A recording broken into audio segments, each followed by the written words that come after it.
আরও আরও 5টি বাংলা বাক্য নিয়ে তোমাদের মাঝে হাজির হলাম। আমি মোহাম্মদ জহুরুল ইসলাম। আজকে আমি আরও অন্য রকম গুরুত্বপূর্ণ 5টি বাক্য, বাংলা বাক্য ইংলিশে ট্রান্সলেশন করব। আপনারা সবাই মনোযোগ সহকারে ভিডিওটি দেখলে আপনারা এই বাক্য 5টি মুখস্থ হয়ে যাবে। আচ্ছা, আমি আর দেরি করব না। আমার প্রথম যে বাক্যটি রয়েছে, 1 নম্বর, ধূমপান অত্যন্ত ক্ষতিকর।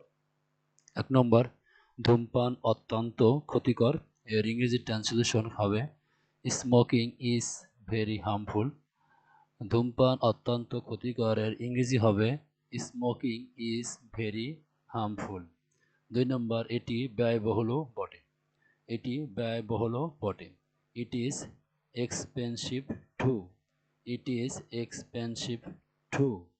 3 নম্বর, এটা পরিবেশকে দূষিত করে। 3 নম্বর, এটা পরিবেশকে দূষিত করে।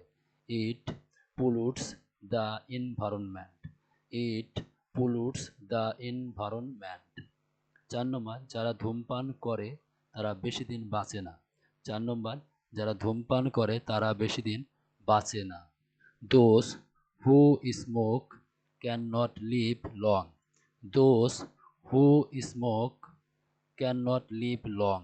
5 নম্বর, তাই প্রত্যেকেরই ধূমপান ত্যাগ করা উচিত। তাই প্রত্যেকেরই ধূমপান ত্যাগ করা উচিত। So everyone should give up smoking. So everyone should give up smoking. ভিডিওটি ভালো লাগলে সবাই লাইক, কমেন্ট এবং শেয়ার করে দেবেন। সবাইকে আবারও অনেক অনেক ধন্যবাদ জানিয়ে আজকের মতো এখান থেকে বিদায় নিচ্ছি। আবারও দেখা হবে অন্য কোনো ভিডিওতে। সবাই সে পর্যন্ত সবাই ভালো থাকবেন, সুস্থ থাকবেন। আল্লাহ হাফেজ।